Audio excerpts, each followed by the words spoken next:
Amstrad CPC means a lot to me. Will you come and see how I play Dizzy? If you're in love with retro gaming, come and join the board. And if you want a Friday foursome, watch him and you could. Novabug.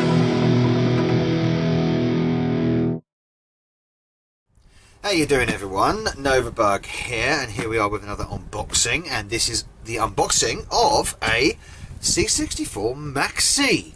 So this is the re-release version of the Commodore 64 by Retro Games Limited, with the built-in loading games. Essentially it's an emulator box with a physical keyboard. This one's got a real physical keyboard, so this is an upgrade from the C64 Mini, which I do have an unboxing on this channel of that as well. And this was gifted to me by the very wonderful Pete Walker, General Pete Walker, sir. So we're going to unbox this and see what the business is. So I have to do this upside down because, or I have to, first of all, we've got to get a knife and carefully undo these. I should have got around to doing this, really, but I never did. So wow, so it's got the so just like the Mini before it, it's really well packaged. I love this packaging, it's really nice. I like this protective thing they've got. The presentation of this is really spot on.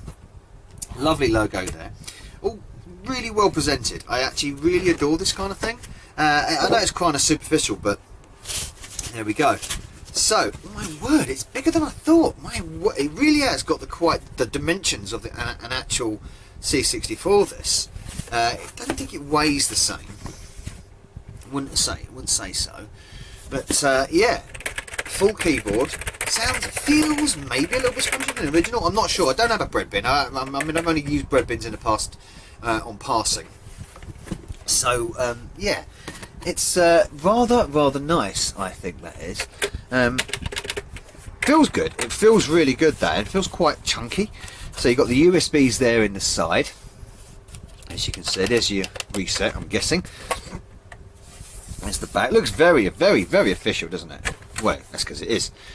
That side and the back, which obviously your HDMI power, which you'll need a USB for, a micro USB, which I've got one.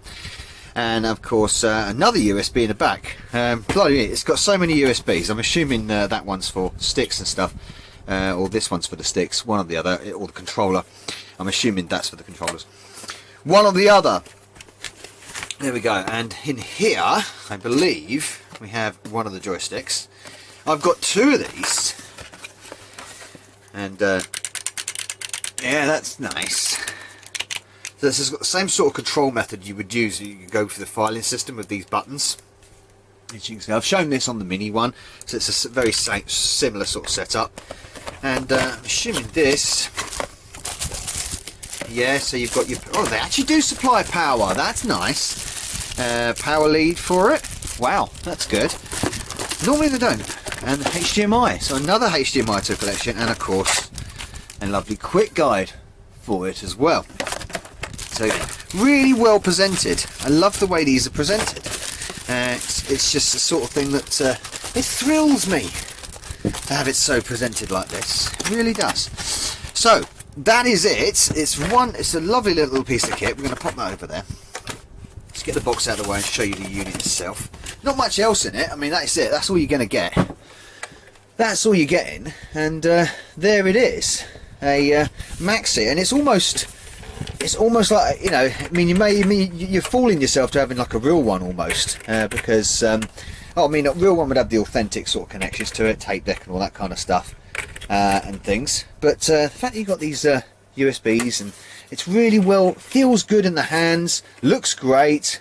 Let's give it a play test, shall we? Why not? So here it is, all set up and ready to go. Very easy to set up this. I didn't mention when I was unboxing, that this particular C64 Maxi sort of re-release, it also doubles as a VIC-20 as well, so you can play VIC-20 games on it. You can switch it into two modes. You've got the emulation setting essentially, which gives you a nice display to select between the games, very sort of WYSIWYG based kind of thing. What you see is what you get kind of thing. Sort of like an icon, it's certainly icon based, so it's very easy to navigate, but you can also switch it to classic mode, so you can do your old programming and basically treat it like a Commodore 64 as it should be, obviously using USB interfaces instead of physical media such as discs and cassettes. So this is one of the USBs that I got sent from Pete as well, and he sent me a whole bunch of them. So here they all are. So basically they're full of all the cassette games on all this, and cassette hybrids and stuff like that, and homebrews. That one's full of disc games as far as I'm aware, and then you've got loads of software programs and stuff and things you can do with it. Basically almost everything you can possibly have for the C64 you've got on these 4 sticks. So that's a lot of playthings to play around with. So anyway, let's switch her on, and you get a nice little well, you get a nice little ding, little a jingle when you come in. Isn't that nice, isn't it? Now, after you've initially set your I'm going to zoom in a bit there for you. After you've initially set your screen dimensions, screen refresh rate, so you go straight into carousel mode. So this is what they call carousel mode, where you flip between games just like this. You've seen this many times on things like the Wii and stuff like that, mini systems, confusion there, alternative software. And there's 64 pre-programmed games into it, which are VIC-20 and C64 of course.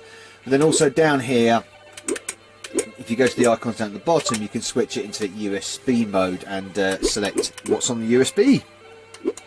So for instance, if we go to game base, these are the games we've got. So for instance, if for some reason you wanted to select Chase HQ on the C64, we've got it. It's right there. You can see, and it will load the D64 disk file from there. Again, if you use all the buttons on the controller. So you've got A, B, C, and then menu, and then you've got 2 peripheral buttons here and the main fire button. It's very easy to navigate using this setup here. So that's basically file up, bring up the menu kind of thing, go back to the carousel. Very simple stuff. It's very intuitive and easy to navigate. Really, really nice. Don't have to worry about anything like that. So let's go. Obviously, you've got Netherworld, Nebulous there. There's a VIC-20 game, I believe. No, nice nodes of Yesod. I never say that right. Let's find a VIC-20 game. Have we got a VIC-20 game here somewhere? Super Cycle, excellent game. Is that a Vic? That's a Vic. Is that a Vic? No, that's Ark of Yesod. But it will show you. We'll come up with a Uridium, Hughes Wins 2, great game. Synapse. And we've just whipped round back to Alley Cat now and Anarchy. There we go. Attack of the Mutant Camels. Beauty. But yeah, so you're going to have your VIC-20 ROMs and your C64 ROMs, and you can just play them like this. It's I found that, I mean, basically Pete did all the update for me, and basically did all the stuff to get it running like this. So thank you very much, Pete, again. I didn't have to do anything. I'm assuming, I think you have to set it up in a way. I think you've got to do a firmware upgrade. I believe, I could be wrong on that, to get this the USBs running like this, but I think it's pretty simple as well.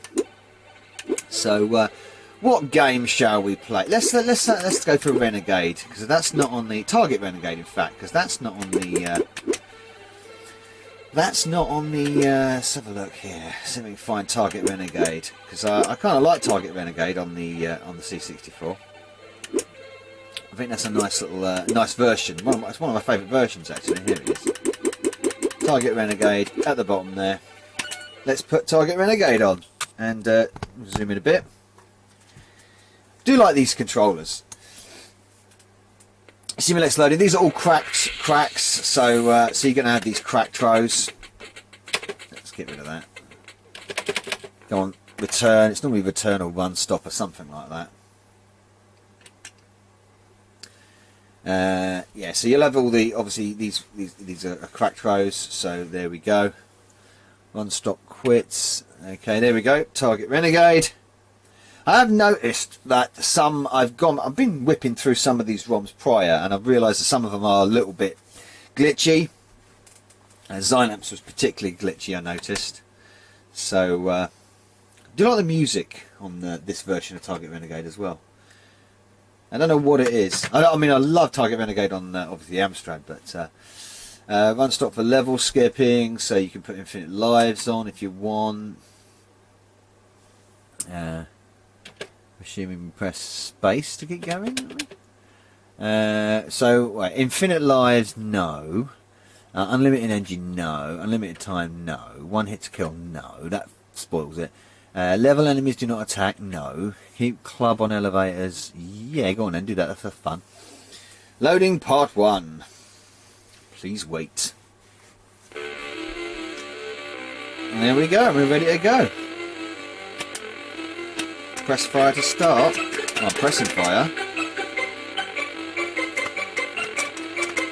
Sometimes this seems to not always work, which is a bit weird, I've noticed. See if I can put that in there. No, I can't seem to... No, space music on, yeah. CBM pause. Why is fire not... Fire to start, but... Okay, that's a bit weird. Oh, that's not working. Have I got to put the stick in the back? So, sorry about that. The battery on my camera ran out. I did get Target Renegade loaded, but I can't start the damn game. I don't know what. I'm very unfamiliar with the way the Commodore works. I'm sorry, totally noob. And I've loaded 3 different versions of Target Renegade. It says press fire to start. Nothing works. No key starts the bloody game. The controller doesn't start the game. I've switched it from all the USB ports. It doesn't start the bloody game. What am I doing? What am I doing wrong? Don't get it. I've tried other games, they seem to start, but Target Renegade, 3 different versions, a cassette version and 2 different disc versions, doesn't work. But yes, I remember watching AVGN's video on the Commodore 64, and it does suffer glitches. I'm aware of that are really weird like this. So if anybody knows what the hell's going on there, I mean, I've played Target Renegade on an emulator, no problem. Why it doesn't start, I don't know. But anyway, apart from that, it's a wonderful machine. I'm really happy to have it, and I'm sure I'm going to work out the kinks as I go along, as I educate myself about the C64. And that, combined with my real C64C over here, and the data set, which I showed off in a video earlier, then I'm going to be going for the full Commodore 64 experience, and it's going to be quite an education for me. Thank you for watching, guys. Novabug out. Hey, Novabug here. I do hope you enjoyed this video. Please support the channel by liking and commenting, and of course subscribing if you haven't already done. If you would like to support me further, please consider joining my Bug Army via Patreon, and also don't forget to follow me on Facebook, Getter, BitChute and Twitch. And a salute to my Bug Army generals Sam M, Sweet Nanak, Pete Walker and Shadow 80. Thank you everyone for supporting me. Novabug out.